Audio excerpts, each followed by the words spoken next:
cartels have developed sophisticated military operations, highly sophisticated. In some cases, they say they're more powerful than the military in the country. We can't have that. These brutal criminal organizations pose an unacceptable threat to national security, and they provide a dangerous gateway for foreign adversaries in our region. And we don't want them near our country either. We don't want them to come in.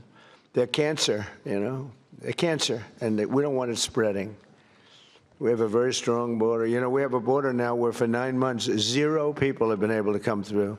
It's hard to believe, actually, because we went from 25 million people coming in over the Sleepy Joe Biden, one of the worst presidents in history of the world. He was the worst president in the history of our country. We've had some pretty bad ones. Recently, we've had some pretty bad ones, but he's the worst. But he would go down as one of the worst in the world. I'm going to up his category now. It's horrible what he did. And what he didn't do was probably worse than what he did. Every leader here today is united in the conviction that we cannot and will not tolerate the lawlessness in our hemisphere any longer. The only way to defeat these enemies is by unleashing the power of our militaries. We have to use our military. You have to use your military. You can't fight these people with... And you have great police. You have some great police, but they threaten your police. They scare your police. You're going to use your military. In many cases, our forces have already been working closely with yours, and the United States looks forward to deepening and expanding that cooperation in the months ahead. And it's so good that we got to know so many of you. I mean, we're so many. And I'd love to get to your countries at some point. Marco loves going to your countries. He's always at one of these countries. He likes your countries the best, okay? You know, where are you? I'm in Chile. Oh, good. How's Chile doing? Good. He likes it. He feels very calm. We all like him, right? It helps. He's got a language. He's got a language advantage over me, because I'm not learning your damn language. I don't have time.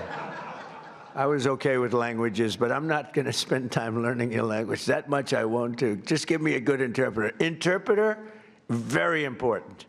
And I know if somebody's good. I may not speak the language, but I know I had an interpreter recently that wasn't good, talking to a very strong person from a different part of the world. And I could tell, even though I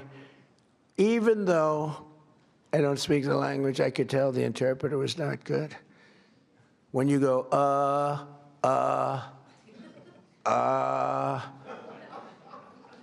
when I give a long, flowing, beautiful sentence, and in this case it was a woman, and she gave it in about 1/4 the time, I said, well, their language may be efficient, but it's not that efficient. And I could also tell when I have great interpreters. Interpreters are very important.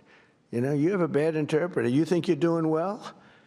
Boy, did I do a good job talking to this one or that. Was I great when I spoke to Putin today?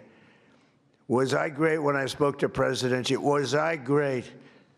But if the interpreter isn't speaking right, or is weak, or is ineffective, or is just not good, or not interpreting your words correctly, in one case we had an interpreter who, when she disagreed with what we were saying, she actually changed it. We considered her a foreign minister, right? But no, the interpreter is, I talk about it all the time. Interpreters are really important.